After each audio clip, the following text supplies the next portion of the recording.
Welcome back to Wrestling News Update. I'm David Two Dogs Hayes. And I'm Chris the Fashion Plate Barnes. A shocking revelation occurred on a recent SmackDown when Eric Rowan announced he was the one who attacked Roman Reigns and that he was done being Daniel Bryan's puppet. The real revelation was that Eric Rowan could talk this entire time. In a recent podcast interview, Hornswoggle promoted his book Life is Short and So Am I.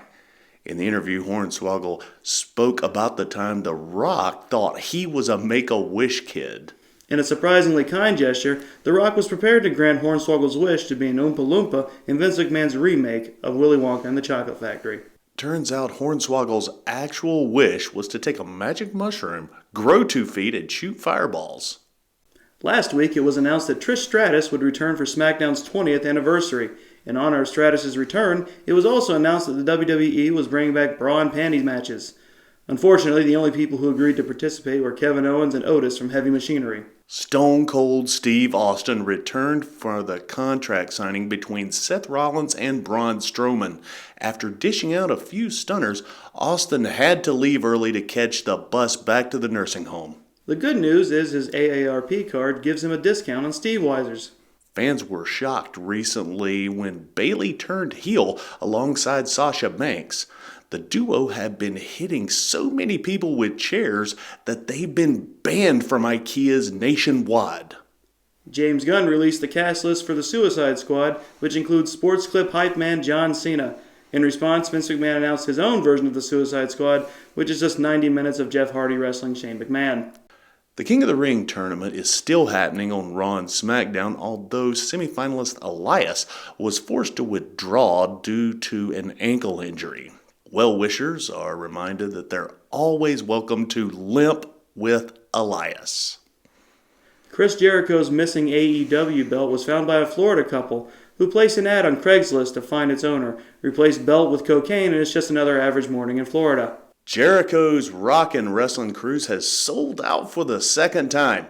Sources close to Jericho reveal that he's worried that he may run out of a little bit of the bub. Stop it. The cruise will sail from Miami, Florida to the Bahamas because apparently the Bahamas haven't suffered enough recently. AEW's All Out pay-per-view featured a hardcore 3-way match sponsored by Cracker Barrel. The WWE has secured their own corporate sponsor for a match between Triple H and Jeff Foxworthy, sponsored by Golden Corral. AEW's next pay-per-view match will feature a match between the Lucha Brothers and Luchasaurus, sponsored by Taco Bell. Luchasaurus is part of an AEW team called the Jurassic Express, which includes Marco Stunt and Jungle Boy, who's the son of the late Luke Perry. Ironically, the Jungle Boy turned to wrestling after being told he looked too young to play a teenager in the 90210 reboot. Charlotte Flair said recently that she believes Nikki Cross will be the next breakout superstar. There is a precedent for this, as the last time Cross broke out it was from a maximum security institution. Super Showdown Royal Rumble champion Mansoor said that he thinks he'll see women wrestling in Saudi Arabia one day. This would mean more if Mansoor didn't also believe the WWE would finally let The Undertaker retire one day.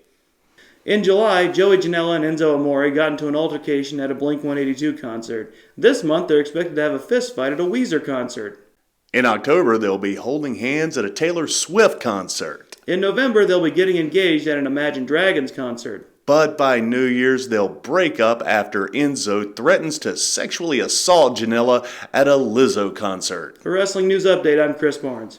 And I'm David Two Dogs Hayes. Make sure to check out the Clash of the Champions episode of This Is a Work. How you doing?